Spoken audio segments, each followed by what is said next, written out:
Para las personas que nos acompañan. Bueno, la charla de hoy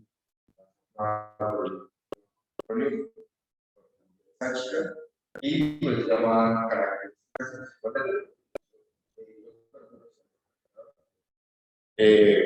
Vamos a utilizar dos presentaciones.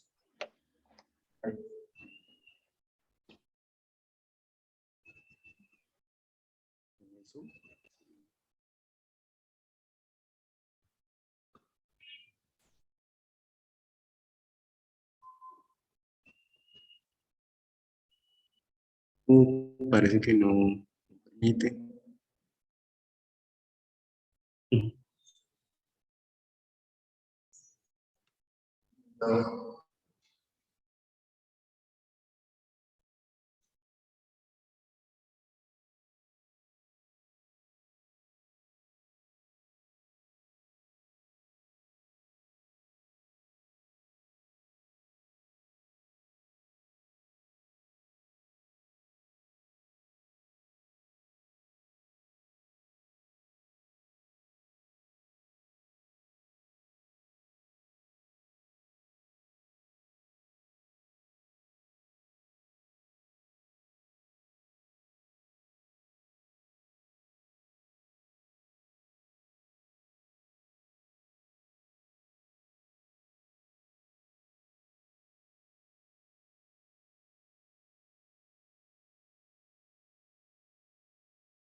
Creo que el sonido, para no alejarme mucho, listo. Bueno, esta presentación, digamos, es un diplomado, pero tiene toda la temática del desarrollo de lo que llamamos yacimientos no convencionales, que pues tiene muchos nombres técnicamente. Tal vez el que mejor se adapta es el de roca generador, porque digamos en los términos coloquiales de petróleos, como la cocina, se le coloca el nombre técnico de roca generadora. Pero en inglés, que es, ustedes saben que esto, digamos, viene de la lengua norteamericana, el nombre original es Rich Organic Mustard, que viene siendo como una traducción de shale. Nosotros tenemos muchas formaciones llenas de arcilla, pero no todas tienen, no todas son ricas en la. Y allí es donde inicia la exploración de ese tipo de, digamos, de formaciones. Lo primero que tú tienes que determinar es si son ricos en materia orgánica y tienes que determinar también la calidad del querógeno que se desarrolló allí, porque la materia orgánica depende de dos variables principales. Una, que es la madurez termal. Entonces pueden haber muchísimas formaciones que tienen, que son ricas en materia orgánica, pero su madurez termal no está en el punto en donde está generando petróleo. Entonces hay unas que son sobremaduras y hay otras que están inmaduras. Entonces esas no se pueden desarrollar. Entonces esas limitan todo el proceso. Pero bueno, una regla del dedo gordo que se utiliza para explorar, que es la primera parte, es entrar a determinar, digamos, a buscar la roca generadora alrededor de los grandes yacimientos de hidrocarburos, porque la migración de los hidrocarburos no ocurre a grandes distancias, ¿sí? Eso que nosotros nos han enseñado en geología, en ingeniería, sobre la migración, digamos, de los fluidos en las formaciones, realmente las permeabilidades y las porosidades son muy bajas y la migración, a pesar de que ocurre millones de años, no es un fenómeno que genere, digamos, el movimiento de los hidrocarburos a grandes distancias. Entonces, la primera regla del dedo gordo es que cerca donde tú tienes un yacimiento de petróleo convencional, llamémoslo así, pero a mí no me gusta el término ni convencional ni no convencional, les explico por qué. Eso no, digamos, es lo primero que debes hacer. Cerca donde están los megayacimientos convencionales, debe estar una roca generadora que tiene que tener, digamos, una madurez termal interesante. Entonces, al final, pues eso facilita mucho la exploración y lo segundo, pues es precisamente empezar a diagnosticar cuál puede ser el recurso. que tú puedes llegar a extraer. Entonces, en la industria petrolera, lo primero que se hace siempre es empezar con pozos estratigráficos. Los pozos estratigráficos, bueno, esto como tiene, vamos a ver un poquito más aquí adelante. Los pozos estratigráficos tienen, es la primera parte que uno desarrolla para poder. Legalmente en Colombia, por ejemplo, un pozo estratigráfico, ¿qué te permite a ti? Te permite perforar toda la secuencia, recuperar corazones o núcleos, como lo llamamos nosotros, y llevarlos, digamos, a análisis experimentales. No te permite absolutamente nada más. Ese es el primer paso que uno hace con la Agencia Nacional de Hidrocarburos, con el Ministerio de Minas y Energía, pozos estratigráficos. Entonces, en el caso de Colombia, Ecopetrol hizo 7 pozos estratigráficos en la década pasada. Entre 2010, 2000, por ahí hacia 2015, 2016, se hicieron 7 pozos estratigráficos. Normalmente una empresa no comparte la información de pozos estratigráficos. Ahí es donde empieza, digamos, el boom de todo el negocio. ¿Qué hizo Ecopetrol con esos núcleos? Los entregó a la ANH y con la ANH hicieron unos estudios especializados que ustedes pueden entrar a diferentes, digamos, repositorios de información. Uno que les recomiendo es este, que es el ARTEC. El ARTEC es el congreso técnico más grande del mundo para yacimientos no convencionales, y ahí ya hay varias publicaciones colombianas. Ustedes pueden entrar ahí y que normalmente las universidades tienen acceso para bajar los papers, pero normalmente esos papers tienen un costo por ahí de $10, algo así, pero con las universidades se accede fácilmente. Pero si ustedes se dan cuenta de todo esto, eso hay un montón de cosas que hemos estado trabajando en estos últimos 2 años, y estas son publicaciones que tienen que ver mucho con la parte ambiental y con la parte económica, porque eso ha sido el desgaste de esta temática. Ustedes saben que muchos países en el mundo pues, han prohibido este tema. Este tema se volvió geopolítico, el tema no convencional, y ustedes yo creo que saben el por qué se volvió un tema geopolítico. Bueno, por ahí en Instagram alguien hizo una cosita dinámica en donde sale toda la historia de los países que han gobernado más la mayor producción mundial de petróleo durante, digamos, como desde 1930 hacia acá. Estados Unidos fue rey hasta los años 70, la producción más alta la tuvo en los 70 en Texas, y luego, en era su declinación, inevitablemente, pues, la producción siempre va a tender a declinar, y ahí empieza el auge de Rusia y de los árabes. Pero ese auge cambia en el año 2017, cuando se empieza a trabajar fuertemente la cuenca hasta hoy más grande del mundo, que es la cuenca Perú. Entonces, eso cambia la regla del juego. Y pues, bueno, es un tema ya muy digamos, de otra trascendencia, pero normalmente el país que tiene acceso a las energías es el país que maneja el poder de su desarrollo. Yo no sé si ustedes vieron la oportunidad pronto, o les recomiendo mirar presentaciones cada año. Bueno, el más reciente, no tengo el nombre acá del autor, pero él explica muy sencillo el fenómeno del cambio climático. ¿Y por qué se aceleró el cambio climático? Simplemente porque el modelo de China cambió en los años 70. Sí, todos dicen, no, este problema empezó desde la revolución, pero el crecimiento de China en los últimos 50, 40 años ha sido súper exponencial. Entonces, ellos desplegaron todo su poderío para desarrollar una vez toda la línea de carbono y todos los proyectos de hidrocarburos. Y ahorita están construyendo 20 plantas nucleares. Entonces, ellos no se frenan y obviamente es exponencial y tiene un impacto grande porque se genera y se ven todos. Ustedes han visto temas sociales, los juegos típicos, que no sé cuántas personas pasaron. Es que eso arrastra, cuando usted empieza proyectos grandes, usted arrastra la mano de obra de la clase, digamos, de los estratos bajos a que entren a lo que llaman la media, la clase baja.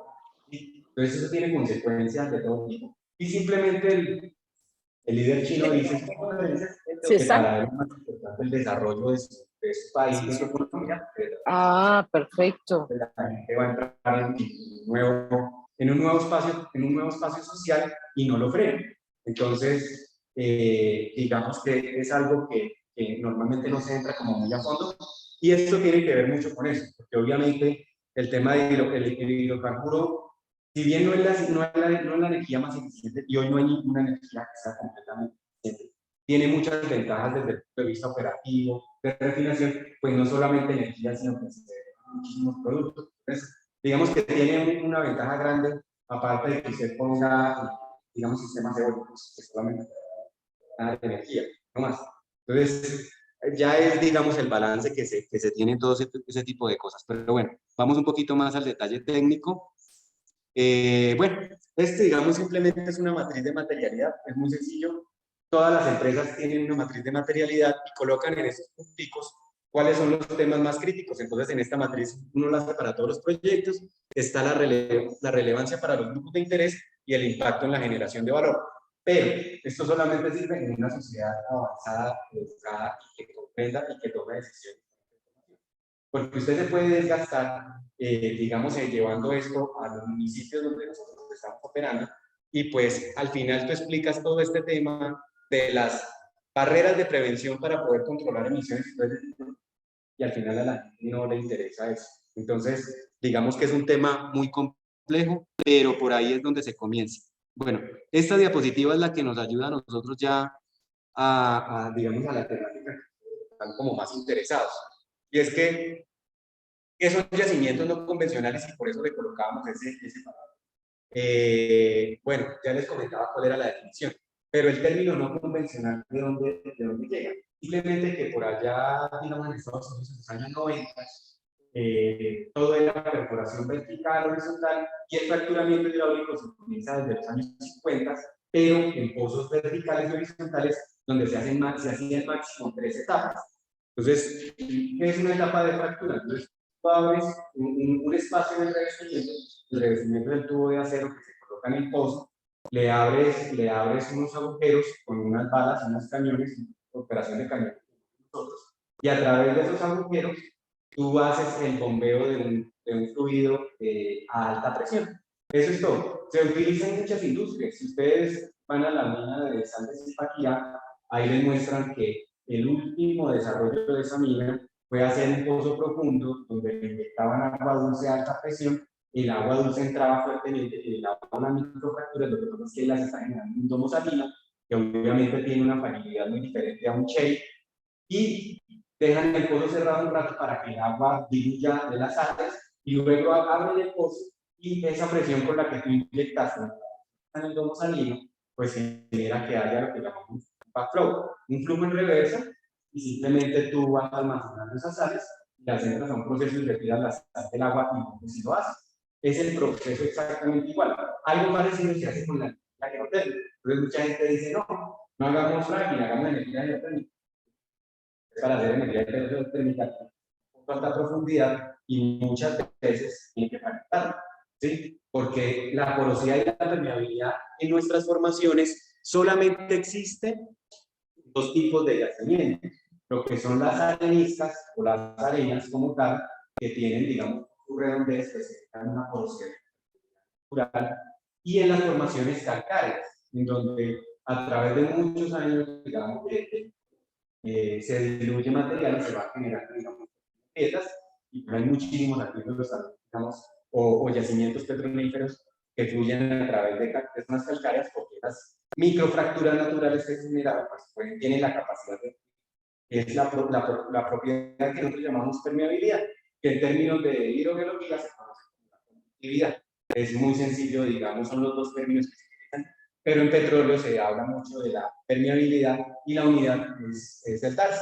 Entonces, ustedes simplemente miran ahí, con el DARS es muy sencillito, es mover 1 centímetro cúbico de agua que tiene un centipoise a través de un cubito con una prueba experimental que se hizo, que ahí sale la unidad del famoso DARS. Entonces, esos son los yacimientos que solamente requieren un pozo vertical y a veces hacer un fracturamiento sencillo. Como les digo yo, técnicas del año 50 del fracturamiento. Sin embargo, un muy famoso texano empezó a ensayar con una empresa de servicios del petróleo la combinación de dos tecnologías. Los pozos horizontales, que no son nuevos, los pozos horizontales se construyen desde el año 1920 más o menos, y hacer el mismo fracturamiento que se hacía, pero ya no hacerlo en máximo 3 etapas, sino hacerlo en toda la sección horizontal. Entonces se dieron cuenta que en la sección horizontal podían hacer 5, 10, 20 o hasta 40 etapas, ¿sí? Cuando ese señor hace esa combinación, efectivamente el reservorio, no lo llamamos reservorio, no tiene una acumulación como la roca generadora ya empieza a fluir, algo que no pasaba anteriormente sin esa técnica. Entonces, cuando la empresa de servicios, por vender ese producto que estaba haciendo, darle un nombre más comercial, dijo, esta no es una operación convencional, y le puso no convencionales. Pero hagan de cuenta, esto es como en la medicina. Cuando la medicina, por ejemplo, tiene un nuevo proceso convencional.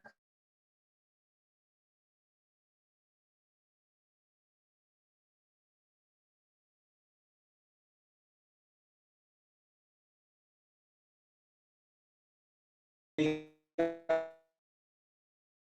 términos para comentarles así como una historia, los yacimientos no convencionales o la roca generadora ha producido desde que empezó la petróleo.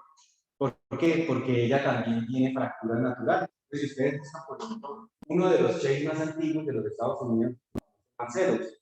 Ustedes buscan la historia geológica de Marcelos y Marcelos está en Pensilvania, muy cerca de Nueva York, es gigante, y ustedes encuentran que desde 1930 ellos hacían pozos verticales entrando a la formación, al grupo de formaciones de los Marcelos.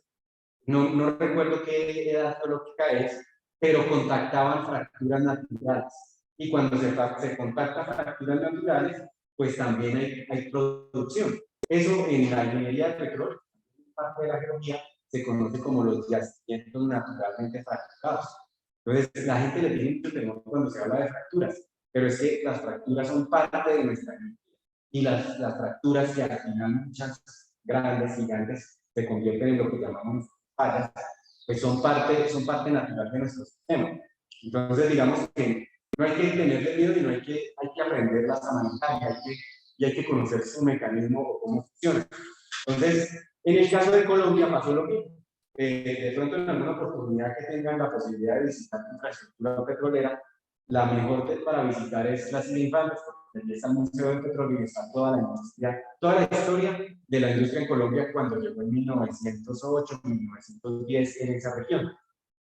Allá, los norteamericanos que empezaron en 1918, ellos los pozos los perforaban hasta el Cretácico. Hasta el Cretácico. ¿Por qué? Porque a veces, no siempre, los pozos que conectaban esas fracturas naturales en el Cretácico empezaban a fluir. Entonces es bien curioso, y ustedes allá saben que en nuestras áreas están divididas por veredas. Hay una vereda que se llama vereda del Cretácico. Se volvió famosa porque los pozos fluían del Cretácico. ¿Y qué tipo de hidrocarburos fluía? Exactamente, no exactamente, pero sí muy similar al hidrocarburo que fluye en un yacimiento convencional. Entonces usted lo puede mezclar, usted puede hacer muchas cosas. Porque yo les decía lo de inmadurez termal hace un ratito, inmadurez termal, bueno, resulta que precisamente el hidrocarburo también envejece. Entonces, el hidrocarburo cuando está empezando a generar, él empieza a generar gas, luego condensado naturalmente, y luego petróleo, cuando ya va generándose, él va soltando los componentes livianos y terminan solo en componentes pesados. ¿Sí? Y ahí es donde conocemos los pesados. En los yacimientos no convencionales o los de roca generadora, normalmente se encuentran son hidrocarburos livianos. Y eso es algo muy bueno. Hoy en día Colombia tiene que traer cerca de 100.000 barriles de petróleo liviano, lo tiene que comprar afuera, porque lo necesita revolver con el crudo que produce hoy en día. Digamos que la situación de hidrocarburos en Colombia no es esta también, porque hoy en día nosotros lo que estamos apoyando de los campos fluviales, Castilla y Jiménez, los de los llanos, son los que suplen el mercado nacional. Y el crudo pesado es un poco más difícil de llevar a cabo, de producirlo, de refinarlo. Entonces, las empresas siempre buscan el crudo liviano. ¿Sí? El crudo liviano es lo mejor para una refinería, normalmente es para tiempo y se derivan muchísimos más productos del crudo liviano. Y adicionalmente, el crudo liviano trae mucho gas. y el gas, pues ustedes saben que es un hidrocarburo mucho más limpio, y también se puede condensar, dependiendo de los componentes que trae. Y ahí es donde aparece toda la industria del LNG. Pero es un tema netamente político. Para darles un ejemplo, cuando empezó el gobierno de Obama, en su plan de gobierno, Obama tenía el plan de construir más de 30 estaciones de gasificación de las costas de Estados Unidos. ¿Por qué? Porque en su política, a veces lo político va con lo real que está pasando. Entonces, en su política decía que Estados Unidos ya no tenía petróleo y que tenía que prepararse para recibir costas, pues buques cargados de gas licuado, para gasificarlos y entrarlos al territorio. Lo mismo que hace hoy en día Europa. ¿Sí? Eso estaba preparándose en el gobierno Obama. Sin embargo, luego la cosa cambió y aparecen los no convencionales. Cuando los no convencionales producieron los convencionales, pues el gobierno tiene que cambiar la regla del juego. Y ahí, en vez de hacer plantas de gasificación, las cambia a licuefacción. ¿Por qué? Porque empiezan ellos a exportar petróleo, a exportar gas hidrocarburos, cosa que nadie se imaginaba que iba a hacer. Entonces, el tema político siempre va a cambiar. En Europa es muy costosa la vida porque no se produce prácticamente casi nada de gas. Entonces, en Bélgica y en algunos otros países hay estaciones de licuefacción. Entonces, los países africanos, los países de Centroamérica, como Trinidad y Tobago, y ahorita las Guyanas y algunos otros países, pues están contentos exportando, perdón, muchísimo gas y lo llevan hacia el mercado europeo. Entonces, ahorita empezó la guerra, y claro, el país que demandaba todo el gas para el resto de Europa, pues ahorita está complicándose la situación porque ya hay gas en otras partes del mundo. Y hace un año fue el anuncio de los sauditas, donde desbloquean, ellos dicen desbloquearon en el anuncio, un video muy bonito de la empresa petrolera más grande del mundo, que es Saudi Aramco, y desbloquean el shale más grande del mundo. Entonces, imagínense, ya Arabia Saudita tiene un potencial gigante, o ha tenido un potencial gigante en lo inconvencional.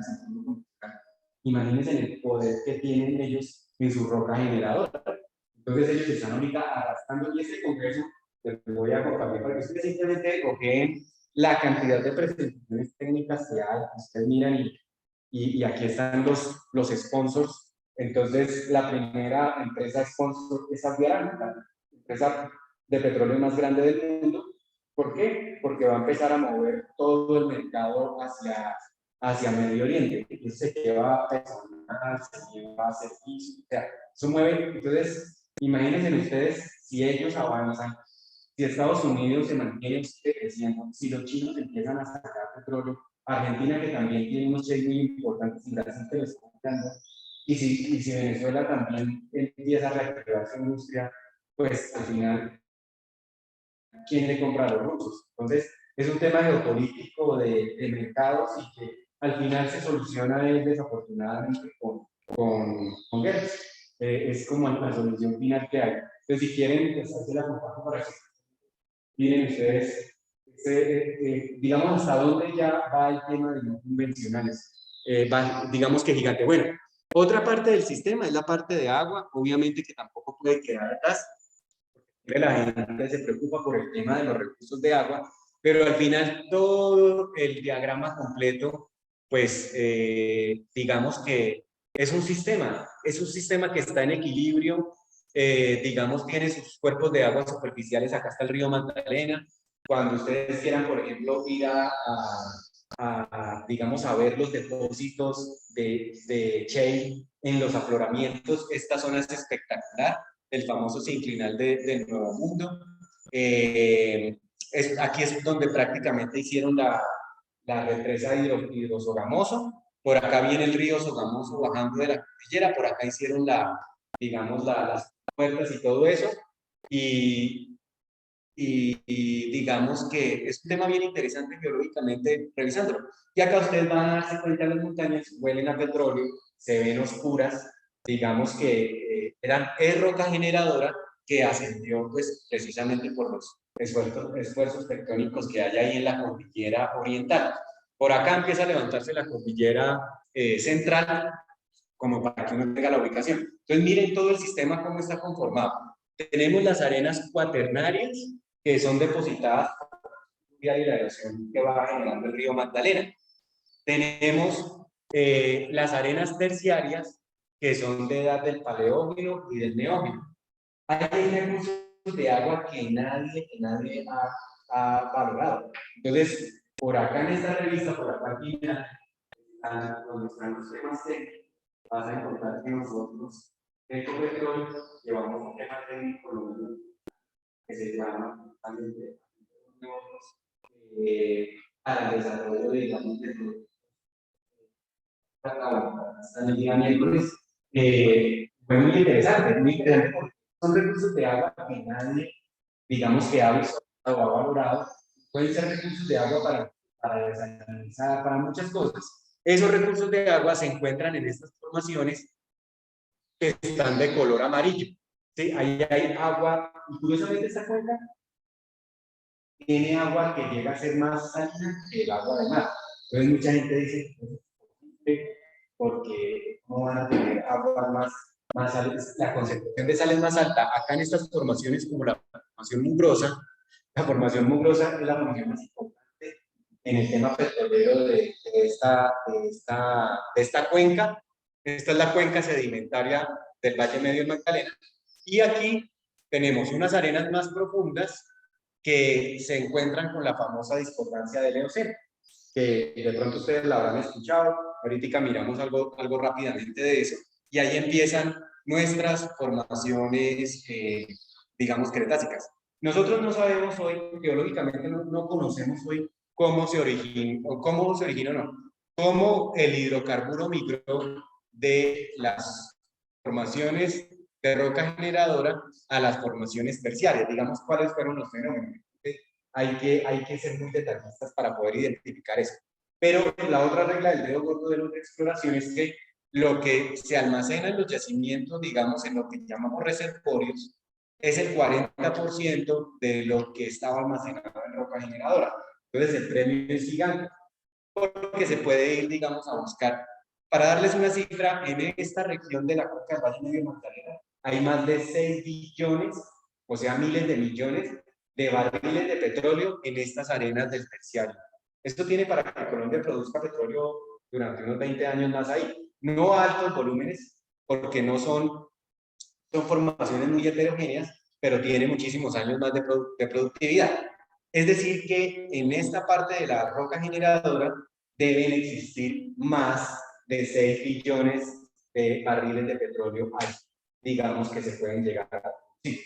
Ese, digamos, es la promesa de valor, digamos, de este sector. Obviamente, no todo va a ser técnica y económicamente producible. Cuando mucha gente, digamos, anti-fracking coge esto para hacer sus presentaciones, ellos dicen que nosotros vamos a hacer, por ejemplo, pozos acá, muy someros en esta zona, y que vamos a afectar efectivamente los cuerpos de agua que hay acá. Eso en ninguna parte del mundo se hace, porque la roca generadora que está acá ya no tiene el potencial, ya el petróleo, la temperatura que tiene y la presión no permiten que el petróleo que está acá se pueda llegar a producir. Hay ciertas profundidades en donde realmente se puede llegar a hacer, y realmente, digamos, hay cosas que no son reales.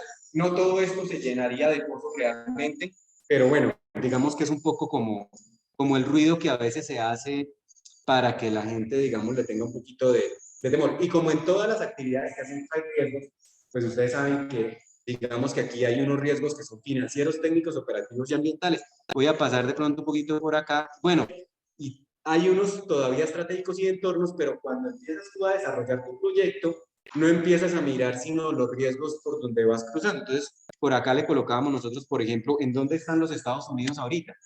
Entonces, ellos están acá en la parte de su mayor desarrollo, ya hicieron como toda esta ruta y ya están acá con una lo que más se llama a veces fábrica de pozos, o sea, ya es una metodología muy avanzada. Si ustedes ven un mapa, ellos tienen muchísimas áreas ya en desarrollo, y pues digamos que ya pasaron por eso. Argentina, que empezó hace más o menos unos 10 años, está un poco más atrás, está por acá, donde para ellos lo más importante es resolver riesgos técnicos y riesgos financieros. Es decir, bajar el costo de desarrollo de esas reservas, y Colombia, que no ha empezado, está hasta ahora en la parte de entorno y estratégico. Entonces, por eso es que ustedes ven que las conversaciones siempre son que sí sirve para el país, que no sirve para el país, y qué temas, digamos, de entorno pueden llegar a generar. ¿Sí? Obviamente, para nosotros es muy complicado el tema de entorno, porque es que yo siempre le hago la pregunta a la gente, cuando empezamos este diplomado, ¿usted por qué cree que este tema es exitoso en los Estados Unidos? Y la gente, pues, siempre, ustedes imagínense cómo responderían, ¿por qué los yacimientos son exitosos en los Estados Unidos? Entonces, uno siempre recibe respuestas que le dicen a uno, bueno, porque allá hay una normatividad ambiental muy robusta, es cierto. Otra, porque es un país que las universidades, el gobierno y la industria van todos al mismo tiempo, al mismo paso. Bueno, en Colombia la industria va para un lado, las universidades van para otro lado, y los reguladores van por otro lado. Entonces, ¿cómo se puede desarrollar eso? Se puede. Todas esas tienen, digamos, ciencias, digamos, hacen parte de la respuesta real, pero esta de entorno es terrible. ¿Es terrible por qué? Porque donde nosotros vamos a hacer el piloto, no hay una planta de tratamiento de aguas residuales. Es que cuando se pone a mirar en Colombia, ni siquiera en Neiva, que es una ciudad de 500.000 habitantes, tiene planta de tratamiento de aguas residuales. Y todo se lo envía al río Magdalena. Entonces, en el año 2022, nosotros, digamos, con esa realidad de nuestro territorio, pues, ¿cómo vamos a traer una tecnología que requiere que las cosas estén bien para poder empezar allí? Pero si no, tú tienes un rezago tremendo, ¿sí? Entonces, son temas muy críticos en donde tú dices, no, primero tengo que solucionar todos los problemas, y ahí sí, allá no hay agua potable en las zonas donde se va a desarrollar el piloto, las comunidades tienen que hacer su aljibe en las casas, obviamente si no hay aguas residuales, pues muchas aguas superficiales van a tener, digamos, contaminaciones. Entonces, hay un tema muy complejo de entorno que hasta que no se pueda solucionar, no se puede avanzar. Entonces, es muy difícil, sinceramente, que se pueda desarrollar esto realmente en Colombia. Pero bueno, mucha gente dice, pero sí vale la pena. Bueno, digamos que la historia de Estados Unidos es una cosa exponencial. Simplemente basta con mirar ellos en el 2007, estaban en 20 billones de pies cúbicos de gas por día, y en el 2017 estaban arriba de los 60. Entonces, y hasta ahora la cuenca Permian, que les decía yo es la cuenca productiva más grande del mundo, estaba arrancando. Entonces, imagínense cómo va. Y aquí ya está llegando ya estaba llegando aquí a los 8 millones de barriles de petróleo por día. ¿Cuánto produce hoy en día Colombia? Colombia produce como 600 barriles nada más. Entonces, es un tema tremendo.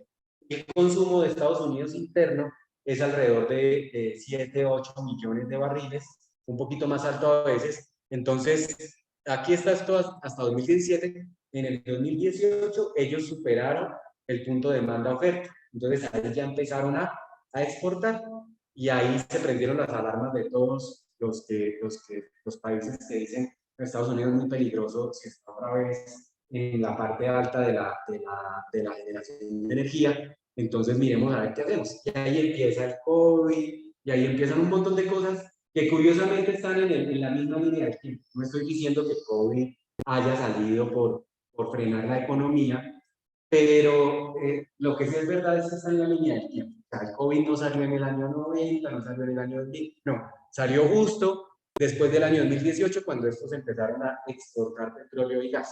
La guerra con Ucrania empezó justo ahorita cuando. Entonces, digamos que ahí es donde uno dice, aquí hay geopolítica también metida en esto, y bueno, entonces, estas son curvas simplemente de producción, donde se puede ver cómo técnicamente esto va incrementando a medida que la tecnología aumenta. Es decir, esto es muy diferente a un convencional. Cuando tú haces una producción en un pozo convencional, él produce, digamos, el 90% de la producción proviene basada en las propiedades de ese yacimiento: porosidad, permeabilidad, presión, etcétera. Pero en los yacimientos no convencionales, la producción proviene de la calidad en la que tú estás generando tu pozo horizontal con tu sistema de fracturas. Entonces, por eso es que cuando ellos hacían los pozos del año 2007, luego al 2009, ustedes pueden ver cómo pozo a pozo empezó a crecer la producción. Eso quiere decir que la tecnología que está entrando fue incrementándose. Entonces, hay muchos, o sea, esta es una ciencia bastante grande y el fluido de fractura avanzó muchísimo. Tenía varias cositas, pero realmente no todas las tenía acá en Bogotá para que ustedes las vieran. Pero esto que ustedes les voy a pasar acá para que lo miren es la famosa Carbolite. Carbolite, Carbolita es un material sintético, es arena que no es natural, es producida en laboratorio y es con la que se fractura. Entonces, la gente se imagina que cuando se fractura, las fracturas son grandes. Y no, las fracturas no alcanzan a ser a veces ni siquiera de milímetros. Y esto es lo que queda dentro del sistema fracturado.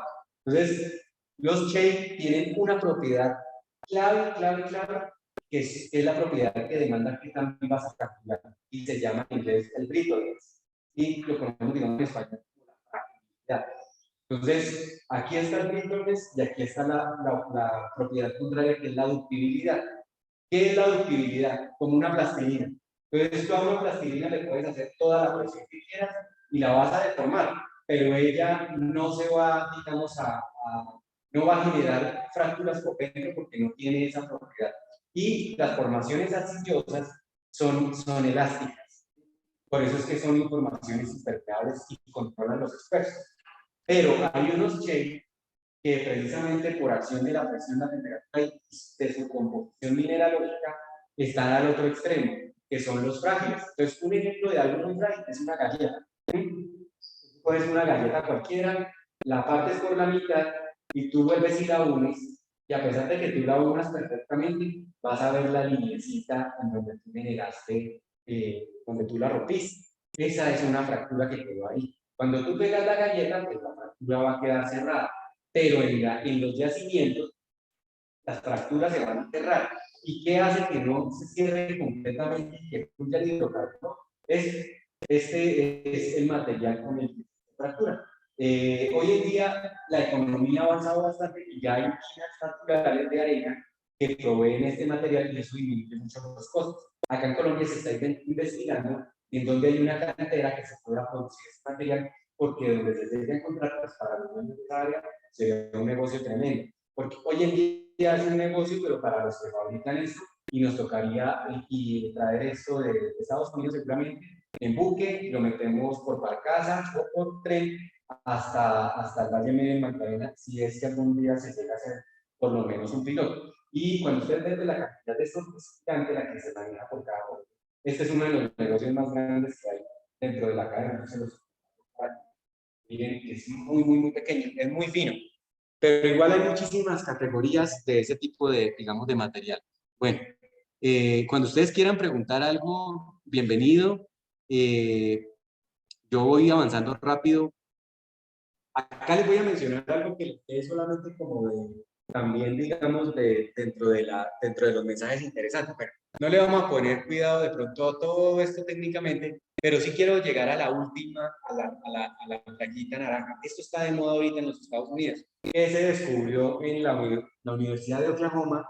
A partir de análisis experimentales se encontró que el shale tiene una capacidad de absorber de cerca del 90 y pico % de gases invernaderos. Entonces ellos en un laboratorio compararon cómo es el comportamiento de un shale y cómo es el comportamiento de una arenisca. Y encontraron que la arenisca tiene una capacidad de absorción del 45% y el shale la duplica. ¿Eso qué quiere decir? Que para los proyectos de captura de gases de efecto invernadero es muchísimo más interesante llevarlos a cabo en rocas en calor. Entonces, esto tiene que ver mucho con los famosos proyectos que ustedes ven mucho por internet, los CCS, Carbon Capture and Storage, que supuestamente son los proyectos que se van a desarrollar o que se están ya desarrollando para capturar las grandes emisiones de gases de efecto invernadero. Es decir, se conectan a través de tubos las chimeneas de las industrias como las plantas de proceso, las de cementación, todo ese tipo de cosas, meten el gas en un tubo y el gas lo llevan a un pozo inyector y lo inyectan y lo capturan. Ya hay proyectos en el Mar del Norte, hay proyectos en Brasil ya arrancando, en China también, y esa es una ventaja muy interesante que tienen los Shale a futuro. Y ustedes saben, bueno, estos temas de cambio climático, que si no se hacen esos proyectos a gran escala, pues todo esos hidrocarburos, pues, y esos gases de efecto invernadero que están en el ambiente, pues no se van a poder capturar y digamos que el efecto en el cambio climático pues no va a poder ser un poco menor. Otra cosa también interesante es que hay una metodología para desarrollar este tipo de yacimientos. Yo les mencionaba hace un rato de los pozos estratigráficos. Bueno, digamos que de los pozos estratigráficos el siguiente paso que hay, cuando tú llevas el corazón a un laboratorio, tú haces una prueba.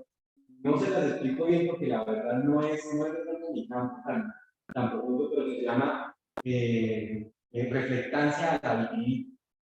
Una prueba de laboratorio que se hace en el corpo de la roca generadora para determinar qué tanto ella es capaz de expulsar hidrocarburos y junto con la madurez del mar, ya tú sabes qué tipo de hidrocarburos vas a producir y qué tan fácil es producir.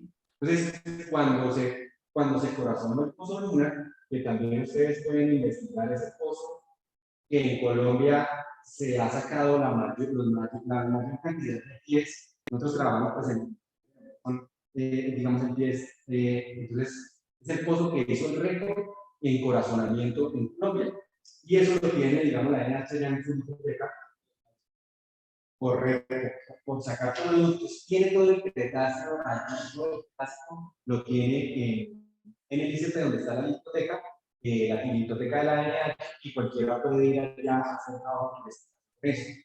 Bueno, en esa época el laboratorio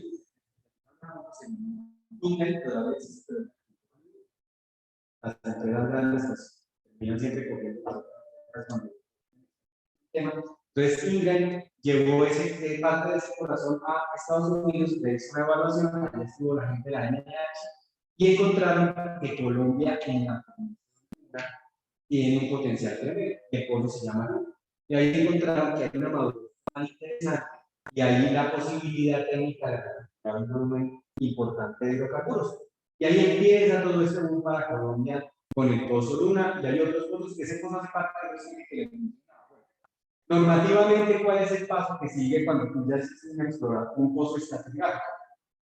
Ahí ya pasas al pozo exploratorio. No vayan a confundir, el pozo estratigráfico no es actividad exploratoria, es estratigráfica. Ahí después del estratigráfico pasas al exploratorio y en el exploratorio, digamos, el paso que te da la NIH es que tú ya puedes hacer el pozo. Es decir, ya puedes llevarlo a la etapa de hidrocarburos. La NIH te permite hacer una prueba de 7 días, una prueba corta. La prueba corta es exitosa, te da un permiso para hacer una prueba extensa que normalmente dura 3 meses. Entonces, ese más o menos es la parte normativa hasta que ya pasas la parte exploratoria y entras a la parte comercial. En Colombia eso es muy demorado y eso a la gente que también quiere que esto se diga. ¿Por qué? Porque de la etapa estratigráfica exploratoria hasta la etapa comercial en Colombia son 7 años. Entonces, imagínense, en 7 años se pierde una generación, 2 generaciones de personas que no alcanzan a probar eso. Entonces, ustedes me preguntan, bueno, ¿y cuándo vamos a empezar con los yacimientos no convencionales? Si hablamos de 7 años, llevamos 2 años en una etapa solamente normativa y pues yo creo que no va a poder llegar. Yo, pues, personalmente, no va a poder llegar pronto porque somos muy complicados y hay muchas cosas que solucionar. Entonces, ahí volvemos a la pregunta inicial. ¿Qué esto sí se puede hacer de pronto en otros países? ¿Por qué se pudo hacer en Argentina? Bueno, ese es otro asunto. Cuando ya hay mucha necesidad, hay mucha hambre, digamos, las cosas cambian, las cosas se pasan. Es decir, cuando una economía se viene a pique, en algún momento el gobierno argentino dijo, no pique la economía, hay ese potencial en el famoso play de vaca muerta que se necesita, pues ahí está la oportunidad. Y hoy en día ellos están produciendo, no sé, están creo que ya arriba de los 100.000 barriles ya digamos que cogieron cierta ventaja. Nosotros estábamos al mismo tiempo con ellos, pero ellos obviamente aceleraron muchísimo por la necesidad que tenían. Entonces, bueno, esta es la metodología que se utiliza normalmente. Esto es de una empresa que se denomina Rose & Associates, es reciente y es una metodología estándar. Hay algo que los norteamericanos tienen muy diferente a los demás, que se denomina la cultura por procesos. En Colombia hemos tratado de hacerlo, pero es muy difícil. Entonces, ¿qué quiere decir una cultura por proceso? Cuando a ti te contratan como ingeniero o geólogo en una empresa norteamericana, tú te sientas y a ti te ponen un manual sobre la mesa. Y ahí está el paso a paso, exactamente. Tú no puedes hacer algo diferente a lo que está ahí. Ellos lo denominan los workflow o los flujos de trabajo. Entonces, ellos, obviamente, las personas de mayor rango, de tiempo, de mayor experticia, los van modificando con el tiempo, pero es una receta que sí o sí tú tienes que cumplir. Entonces, eso es muy bueno para que tú puedas tener, digamos, un proyecto no convencionales, porque cuando tú comienzas, este es un arbolito de decisiones normal, tú comienzas haciendo un screening, luego haces un descubrimiento, una delineación, digamos, de los recursos, pero siempre tienes esta línea roja por ahí. Y esa línea roja es la salida, digamos, del proyecto cuando el proyecto no va bien económicamente. Y ellos publican muchísima información cuando no les va muy bien en un proyecto. Entonces, mira, cuando ellos arrancaron hace muchos años, esta es una estadística súper cruda, o sea, muy cruda, digamos, pero ellos muestran, por ejemplo, acá, una empresa cogió este shale, hizo 6 pozos y tuvo 0 producción por encima, digamos, del 12%. El 12% vendría a ser la tasa de retorno de la inversión. Eso más o menos es lo que ellos llaman allá el ROR. Entonces, quiere decir que muy pocos recuperaron su inversión. Pero lo interesante, digamos, de los Estados Unidos es que todo es cíclico. Es decir, ellos cogen siempre la información que les fue mal y vuelven y le dan vuelta para hacerlo después bien. Publican las lecciones aprendidas de lo que fue mal. Ahí en ese congreso, muchas presentaciones que ellos hicieron es, oiga, hicimos este proyecto que fue mal y esa es la presentación. Acá nunca nosotros vamos a ver en un evento un proyecto que presente que ¿por qué? Porque siempre nosotros somos las mismas cosas, y eso es como en los programas estos de investigación aeronáutica. Dentro del Boeing 747, ¿qué defectos tenía? Estos debe salir del mercado y debe evolucionar al Boeing 757, por dar un ejemplo. En nuestra industria no pasa eso. Entonces tuvimos un incidente, cuando se investiga de pronto no somos tan exhaustivos en que realmente saquemos de ahí lo que está mal hecho para que lo corrijamos. Entonces, por eso mucha gente, digamos, antifrágil, busca información de los años 2014-2015, porque en esos años hubo problemas de contaminaciones, ¿sí? Que la Agencia Ambiental de los Estados Unidos los investigó y sí, digamos, hubo algunos en donde sí hubo errores humanos, errores de ingeniería, y están publicados. Pero cuando tú empiezas a mirar la historia, eso pasó hace ya, vamos a cumplir 10 años, y hoy en día las operaciones son bastante limpias, son muy diferentes. Pero entonces, digamos que obviamente la gente no va a buscar papers o publicaciones de 2020, 2021, 2022, pues porque ya las cosas han corregido lo que se hacía antes. Entonces, eso pasa en toda, digamos, en toda industria. En Colombia también nuestra industria convencional, pues también ha tenido, digamos, que generar mejoras.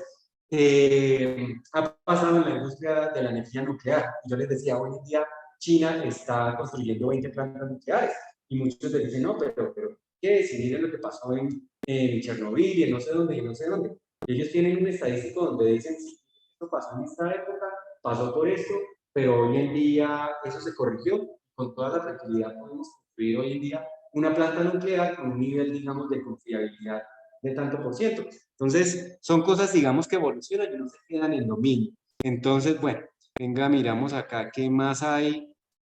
Bueno, toda la metodología tiene, por ejemplo, el ciclo de agua. El agua es fundamental para todo esto porque se requiere agua para arrancar y se requiere agua también, digamos, en toda, digamos, el proceso que se maneja. Hoy en día los Estados Unidos están acá entre estas dos fases, que son la fase, digamos, appraisal. Appraisal es cuando tú estás en la exploratoria, como para seguir el hilo, digamos, de la charla. Cuando haces tu primer exploratorio y te va bien, los appraisal es lo mismo que veíamos en la otra diapositiva que se llamaba delinear tu yacimiento. Quiere decir que tú vas a hacer pozos a riesgo, digamos, en lo que tú geológicamente conocerías por las fronteras del yacimiento. ¿Para qué? Para saber qué tan grande es ese, pongamos, ese confín que tú vas a tener de recursos de hidrocarburos. Sí, tú no puedes quedarte únicamente con el pozo del centro, sino tienes que delinearlo para después sacar tus mapitas. Oiga, entonces muchas empresas en los Estados Unidos y en otras partes solamente están dedicadas a esto. Llegan y hacen el estratigráfico, luego los exploratorios, delinean y hasta ahí llegan y venden todo eso que hicieron. Ese es el core de muchas empresas. Y hay otras empresas que llegan y compran, llegan acá y compran esta información, compran esos pozos, esos terrenos, que digamos en el no convencionales son unas áreas que se denominan counties, las compran y las empiezan a desarrollar. Más o menos eso fue lo que hizo Ecopetrol para entrar al término. Que eso, digamos, mucha gente no le gustó, pero Ecopetrol, ustedes saben que hace muchos años ya se volvió una empresa que es híbrida, tiene dinero por acciones y tiene que salir al exterior si quiere crecer. Entonces Ecopetrol ya tiene operaciones en Brasil, tuvo operaciones en Perú, tiene operaciones ahorita en el Golfo de México y tiene operaciones en los Estados Unidos con no convencionales. Entonces está asociada a una empresa experta y está como en ese momento de conocer cómo es el tema allá. Entonces es bien interesante porque a nivel de negocio es bastante bueno. Y este es, por ejemplo, el portafolio que tiene, este es de un informe que ustedes pueden bajar cuando ustedes quieran ir como conocer un poquito, bajan todas estas empresas grandes hacen un informe anual de gestión. Son públicos, ustedes lo googlean y lo bajan. ConocoPhillips es una de las empresas más grandes del sector minero, y esto lo saqué del informe de ellos del 2019. Y este es su portafolio. Entonces, el portafolio de ellos tiene Oil Sands es como un crudo pesado en arenas, LNG, que es el gas natural licuado, yacimientos convencionales y yacimientos no convencionales. Y este es el costo de desarrollo que nosotros conocemos acá. Entonces, mucha gente se pregunta, bueno, ¿cuál es el margen de dinero que da el negocio del petróleo? Con esta gráfica ya lo sacamos fácilmente. Hoy en día el barril de petróleo, ¿a cuánto está? Están todavía como en $100 por barril, ¿verdad? Entonces, si pongámosle este que es de los más costosos, que está uno de estos de 40, todo este portafolio que tienen ellos hoy es rentable, porque quiere decir que estos yacimientos que tienen acá, que son los más costosos, que están en $40 por barril, después de su desarrollo, ellos van vendiendo ese petróleo a precio internacional de 100, pongámosle, se están ganando $60 por barril. Entonces, es muy interesante porque, digamos que obviamente la industria del petróleo la controla el precio. Hace unos 2 años, 3 años, el precio bajó muchísimo, estuvo inclusive casi llegando a ser cero, o llegó a ser en algunos días, curiosamente, casi cero, que era algo que nadie se esperaba, pero fue un tema como momentáneo. Entonces, claro, ¿qué hacen las empresas cuando eso ocurre? Pues van cerrando la producción de estos activos, se quedan con estos que tienen el menor costo de desarrollo y digamos que ahí sobreviven en las crisis que hay, para no gastar plata, digamos que vendiendo algo que al final después sea un poco más costoso. Sin embargo, como están hoy creciendo las economías, se prevé que el precio del petróleo va a estar por los $100 durante años. En el Foro Mundial Económico, ahí mencionaban que India posiblemente está empezando a seguir el modelo económico de China, que empezó hace como 20 años. Y si eso se hace realidad, pues vamos a ver una India igual que China en unos 20 años, obviamente creciendo muchísimo y consumiendo muchísima energía. Bueno, de pronto este mapita para que ustedes conozcan un poco en dónde están las operaciones hoy en día. Todo Colombia tiene potencial de no convencionales. Inclusive algo muy curioso es que con esto conocimos que hoy en día en donde se extrae carbón, altas, obviamente a muy alto potencial, que son todas las minas de esta ranchería, lo que hoy se maneja con Drumo. Debajo de todos esos mantos de carbón también está la formación lagunar y tiene hidrocarburos líquidos. Entonces, ahí hay un manto de potencial de hidrocarburos gigante que digamos que también hace parte de los recursos de Colombia Futuro. Pero pues aquí solamente mencionamos la cuenca del Valle Medio del Magdalena porque es en donde se están planeando los pilotos y en donde digamos que se está como conversando el tema para arrancar. Entonces, ustedes pueden consultar esto en la página de la ANH, el mapita es todo interactivo, todos los años lo actualizan y ustedes van a ver en rojo los bloques que ellos tienen en explotación de hidrocarburos y en amarillo los bloques que ellos tienen en exploración. Por ahí hay una tablita donde aparece inclusive la empresa y todo, la empresa, el nombre, entonces, y tiene también, uno puede buscar los pozos, es una aplicación bien interesante. Entonces, casi toda la cuenca tiene potencial de yacimientos convencionales, pero ustedes se pueden dar cuenta que lo rojito, lo más grande que está en rojo, está como hacia el centro. Entonces, cuando uno coloca estos mapas de la Agencia Nacional de Hidrocarburos también, que son asociados al potencial de hidrocarburos en roca generadora, pues se dan cuenta que también están hacia el centro. Entonces, en verde son los recursos líquidos, digamos petróleo como tal, y en naranja y en esos tonos naranjas es gas y condensados. Entonces, ahí está, digamos que prácticamente que la riqueza de los bloques. Por acá están unos bloques donde estaba ConocoPhillips, que hoy en día Conoco no va a ser los pilotos. No sabemos la Agencia Nacional de Hidrocarburos si le dé esos bloques a Ecopetrol o continúe con esos bloques, digamos que ahí quietos. Y acá está este bloque, el 251, es el bloque que tiene ExxonMobil como propiedad. Ahí lo ve uno en la formita. Y todos estos alrededor son bloques de Ecopetrol. Entonces, digamos que si se llega a hacer este tipo de operaciones, pues efectivamente se empezaría en esa región. Y bueno, esto simplemente es cómo es la metodología de desarrollo, que ahí va arrancando simplemente digamos, por la parte geocientífica. Yo les puedo compartir luego, digamos, el PDF con estos slides para que les sirva, digamos, de material, porque pues todo esto es información, digamos, que realmente pública como tal. Esta es una metodología de una de las empresas. Geomecánica, es muy importante y digamos toda la parte de análisis del reservorio, digamos que se trabaja bajo estas tres áreas de conocimiento. Geofísica, geología y geomecánica son fundamentales. Si tú no, la geomecánica es lo que yo les mencionaba, si tú no puedes fracturar la roca, si la zona arcillosa es elástica y no es frágil, para fracturarla no se puede hacer nada. Entonces, digamos que tienes que tener esas tres condiciones para poder generarlo. Y miren, esta figurita es un pozo horizontal con varias etapas de fractura.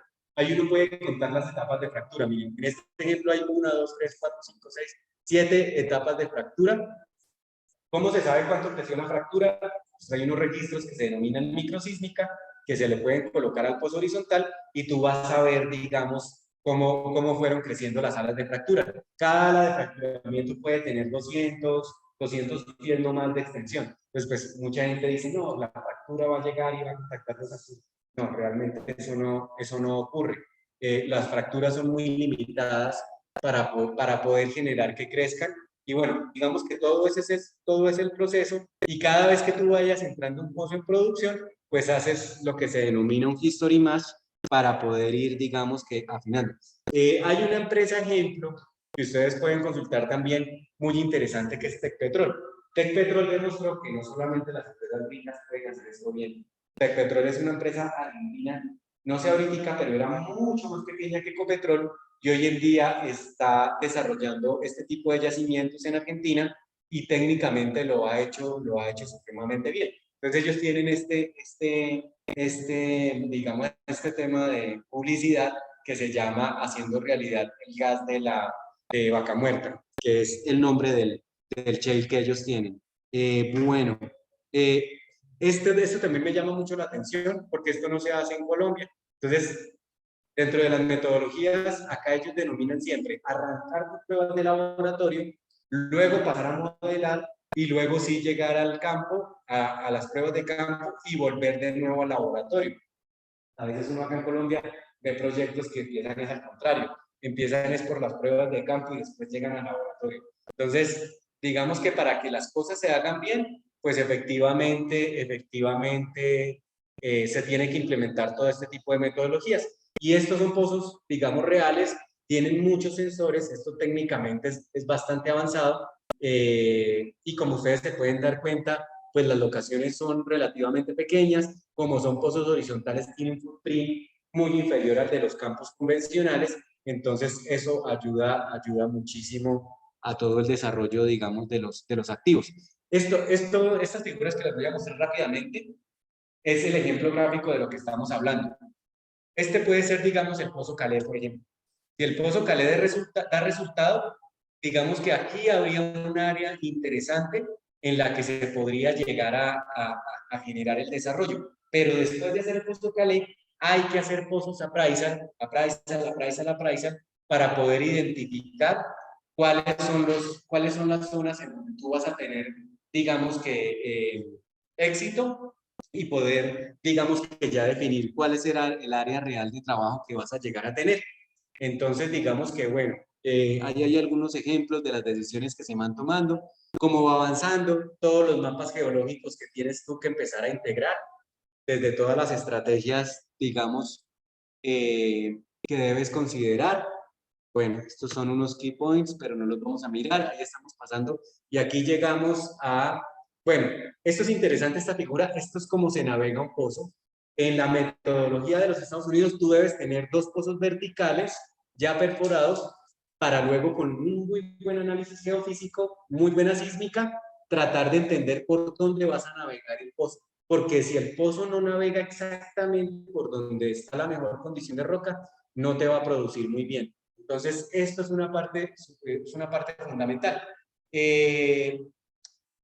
Nosotros no pusimos acá en esta diapositiva lo que es la formación duna, pero si uno coloca acá el Valle Medio Magdalena, se vería una columna más o menos como la mitad de Vaca Muerta. Entonces, para que ustedes se imaginen, esto es Midland Basin, que es el Permian. Esto es Argentina, este es el Eagle Ford que está en Texas y entra a México, y este es Vaca Muerta, y Colombia vendría a ser más o menos como la mitad de este. Entonces, digamos que ahí uno se da cuenta, obviamente, que es gigante esto en Estados Unidos, los recursos son muy grandes, y Argentina está dentro de los 5 países del mundo que tienen más recursos por explotar en no convencionales. Bueno, esta es una foto del Eagle Ford. Entonces aquí está este lado México. México tiene todo esto quieto por temas políticos, pero pues afortunadamente México tiene el Golfo de México. Entonces ellos no necesitan, digamos que todavía el desarrollo, pero esto es el Eagle Ford y así es como se ve ahorita. Ya están las curvas, digamos, en volumen de producción de pozos, y bueno, se hacen muchos análisis para poder identificar cómo va cambiando la producción y cómo se puede ir optimizando. Y ya, cuando tú pasas todas esas fases, entonces hay unas áreas donde ya no vas a poder desarrollar pozos porque no fueron económicamente y técnicamente viables. Y estas rayitas que ustedes ven acá son pozos horizontales, digamos, como en este cartoon de poder entender cómo se va desarrollando. Pues obviamente tú desde superficie ves los cabezales de los pozos, pero ellos están navegando. ¿Cuánto pueden navegar? Bueno, los pozos más grandes del mundo pueden navegar, los han hecho hasta de 12.000 pies. Lo que pasa es que esto es pura hidráulica, entonces tú no vas a ser eficiente. Entonces los chinos por allá hicieron un piloto con un pozo de 17.000 pies y pues no les sirvió para nada. Después esto también tiene un tema hidráulico, es decir, no hay mucha eficiencia en la sección horizontal cuando va siendo muy grande.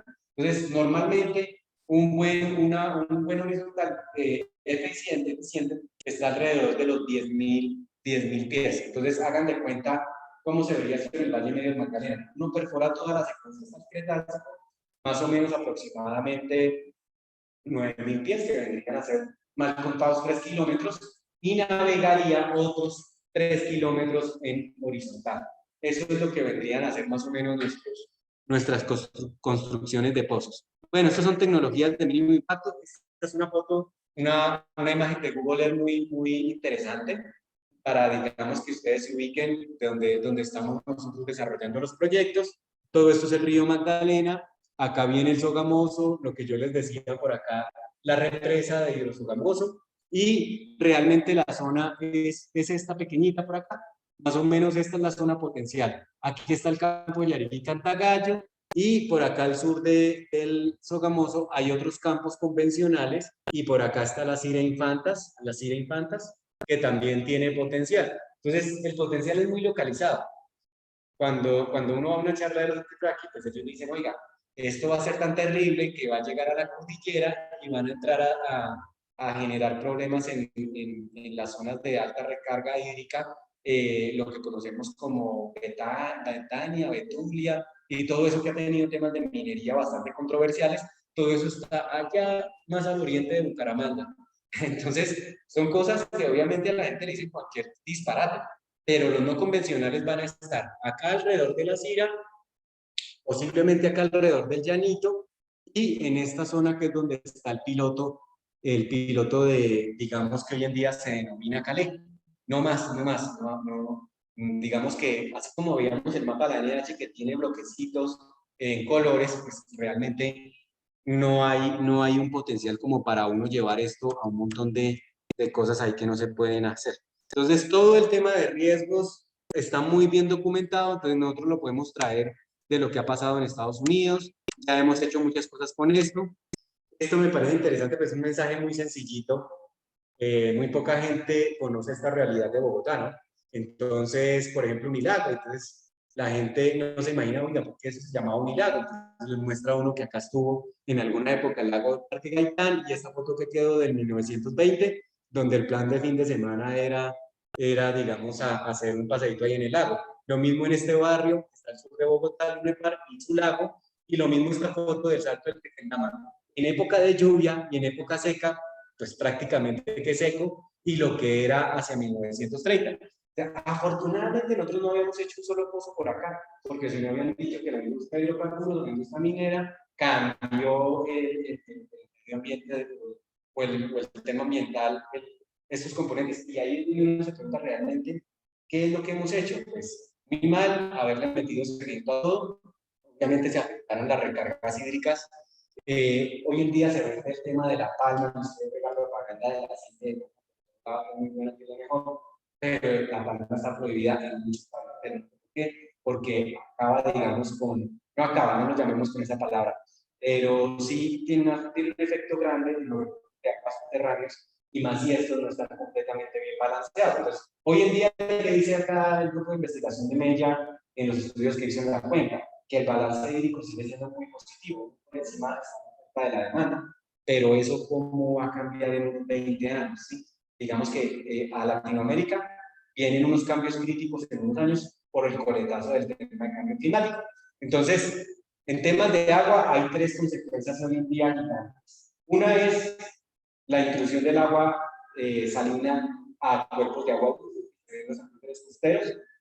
¿Por qué está pasando? Pues porque las grandes ciudades en las costas están sacando agua para el consumo, obviamente eso genera digamos, de zona de abstracción, como se denomina, y si el nivel del mar va a ir creciendo con el cambio climático, pues va a haber más presión sobre estos acuíferos y va a haber intrusión de aguas salinas. Entonces, eso se está analizando en varias partes del mundo.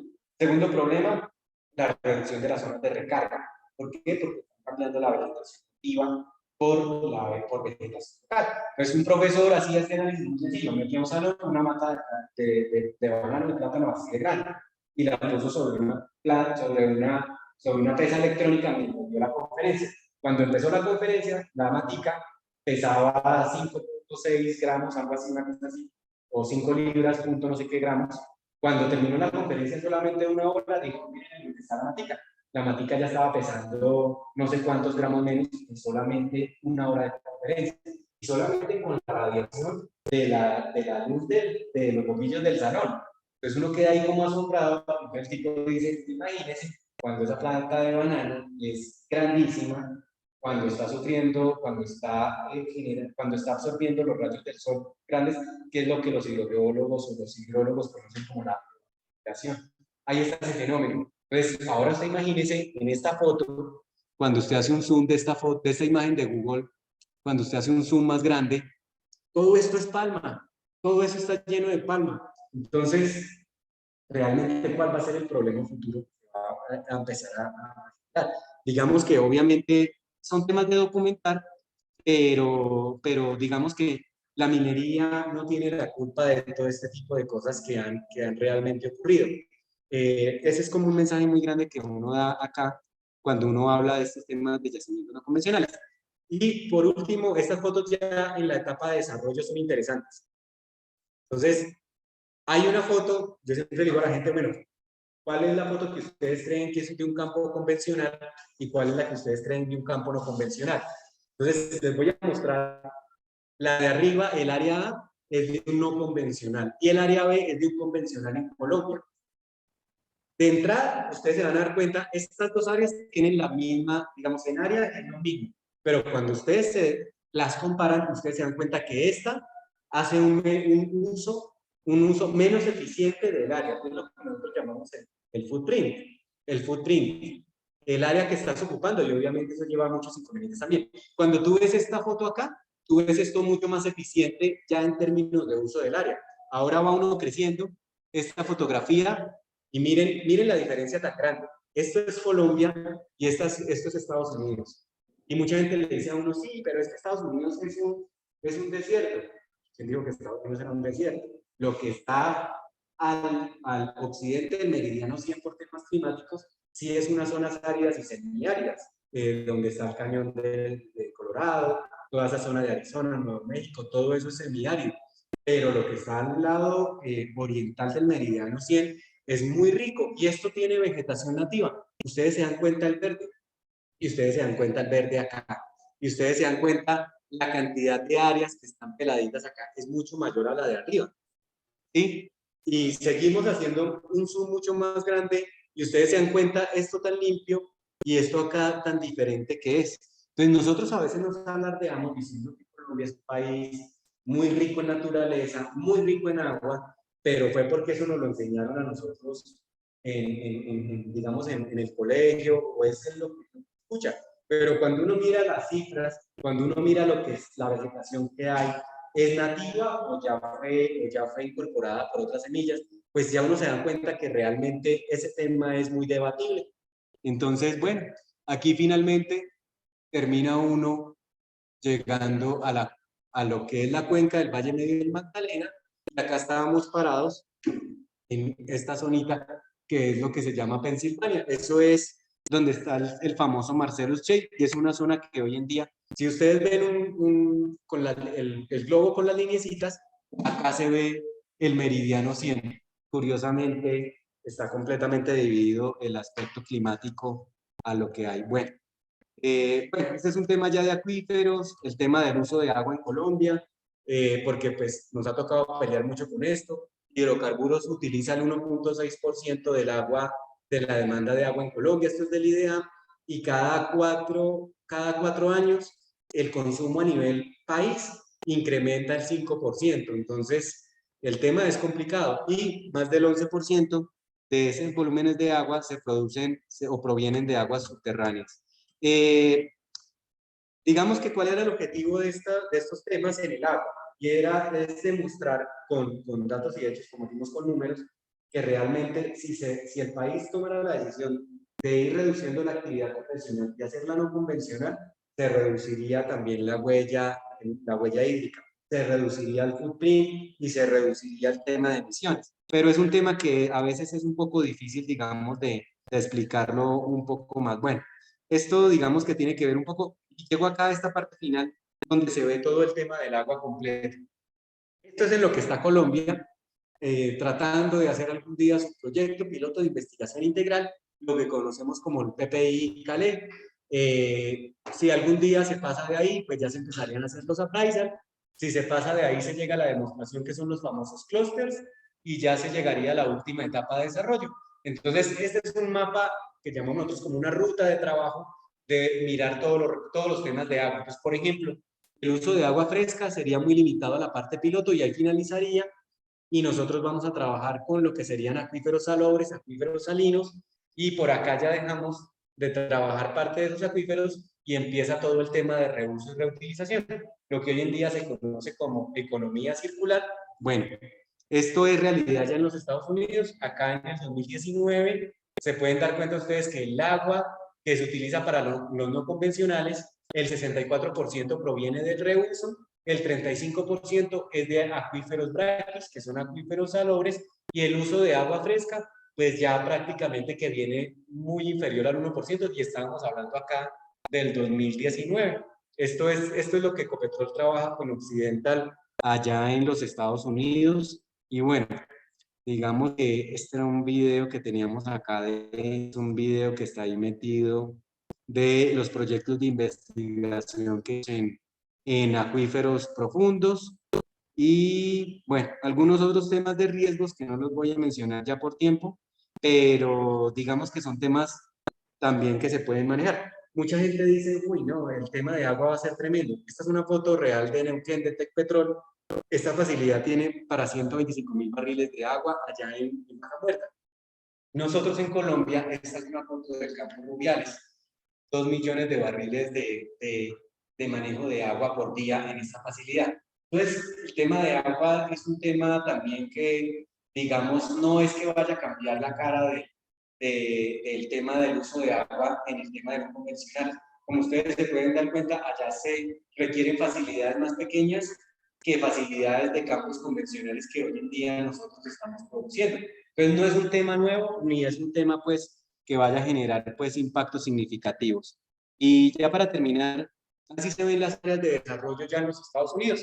Y esto era lo que yo les decía, esos cuadritos son los famosos counties, y como ustedes se pueden dar cuenta, muchos de ellos ya están perforados y ahí van generando su desarrollo y así se van viendo hoy en día, ya se ven pozos horizontales y sigue creciendo hasta que llega a un escenario donde hay muchos más pozos. ¿Sí? Obviamente se ve, digamos, una nube de pozos bastante grande, pero este estado completo o este county puede llegar a ser más grande que, digamos, que unos 2 o 3 departamentos, porque este solo cuadrito, miren lo que está agarrando de igual de grande que Colombia en territorio. Es gigante, digamos que cuando uno pone el mapa de Colombia encima del de Texas, pues Colombia es un poquitico más grande que Texas, entonces es un estado gigante, pues obviamente las escalas lo asustan a uno cuando uno ve, digamos, que todo este tipo de cosas. Pero miren, esta es historia desde los años 70 de cómo fue, digamos, avanzando todo eso. Y ya, creo que, digamos que nosotros dejábamos acá pues unas conclusiones de todo eso, muy sencillas, simplemente como para mencionar que efectivamente pues la gestión de riesgos pues es inherente a todo tipo de proyecto y los no convencionales pues han avanzado en el tiempo y hay muchas herramientas para manejar los riesgos. Y este tema es interesante, al final, ¿por qué esto funciona en Estados Unidos? Pues porque allá sí hay integración entre la industria, el gobierno y la academia. Entonces, allá hay unos grupos de investigación gigantes en estos temas y van trabajando solucionando los temas que la industria requiere. Entonces eso avanza muy rápido y las autoridades del gobierno están al mismo técnico que los operadores. Y eso es muy importante, porque si usted se tiene que sentar a decirle a la autoridad, mire, es que vamos a hacer esto, porque esto se hace así, no sé qué, pues ahí no están al mismo nivel. Mientras la autoridad aprende, ya han pasado meses, años y al final pues todo se atrasa. Pero ese más o menos es como el proceso que se maneja. Entonces, pues lo que yo le decía a Santiago, si ustedes quieren identificar algunos temas específicos, de pronto solamente la parte historia, de pronto quieren conocer cómo se hace un pozo horizontal, cómo es el proceso de fracturamiento, entonces nosotros por ahí en la charla podemos, digamos que también generar el material para que puedan, digamos, puedan ver. Entren a la página del Centro de Transparencia de los Pilotos, ahí hay mucha información técnica gratuita y tiene un link que ustedes pueden colocar cualquier pregunta. O sea, ahí preguntar y le responden, digamos, desde el punto de vista técnico lo que ustedes consideren, social, de entorno. Es una página que hizo Ecopetrol y se la entregó a la ANH y hoy en día la administra la ANH. Se llama Centro de Transparencia Y es precisamente para eso. O sea, todo está ahí, toda la información. Y si se llegan a hacer los pilotos, ahí se va a colocar data para que las universidades y muchos centros de investigación puedan hacer estudios de lo que quieran. Entonces, esa paginita es muy útil, se llama Centro de Transparencia. Listo, no sé si tienen algún comentario, que ya acá por temas de tiempo. Está bien. Vale, muchísimas gracias. Yo tengo una pregunta. Cuando hablaste como una correlación entre las rocas y la cuchilla, hablabas de carbono, pero que también había como potencial de hidrocarburos. ¿Hay una relación? No, sí hay relación, sino que por temas de pronto de temperatura y de presión, el hidrocarburo terminó, por decirlo así, perdiendo tantas propiedades que pasó a convertirse en grandes mantos de carbón. Pero la roca generadora generó, digamos, esos recursos de carbono. Lo que pasa, lo que se hace a uno, digamos, curioso, que realmente no nos da la cabeza, es que efectivamente el carbón provenga de un proceso similar y que las condiciones de la formación de la Luna, las condiciones básicas en Colombia estén todavía permitiendo que esa formación tenga recursos hidrocarburos con alto valor todavía para explotar. Eso es gigante, eso es gigante. Y lo bueno de eso es que esa región de esa ranchería no tiene comunidades. Y ya la industria del carbón, y es una región muy árida, y ya la industria del carbón pues se ha encargado de generar grandes extensiones de áreas ya intervenidas. Entonces el footprint sería mínimo. Y ellos ya hicieron pozos, pues Drummond es una empresa originalmente norteamericana. Entonces, ellos ya han hecho muchos estudios en donde tienen ellos la posibilidad de llegar a producir petróleo de la formación luna en esa área. Entonces, ellos ahorita se salieron de los PIs, o sea, de los proyectos piloto, porque la verdad, digamos, la inversión ambiental es gigante la que se va a hacer ahorita. Entonces, ConocoPhillips también se retiró, Drummond se retiró, Occidental dijo que no iba para piloto tampoco. Entonces solamente quedó Ecopetrol y Exxon, que es el dueño de lo que siguió de eso. Esperemos a ver qué sigue ocurriendo, pero la inversión es gigante. Yo no sé si en algún momento lo ven, ustedes lo van a ver por ahí, pero la inversión de hacer esos pilotos es bastante grande.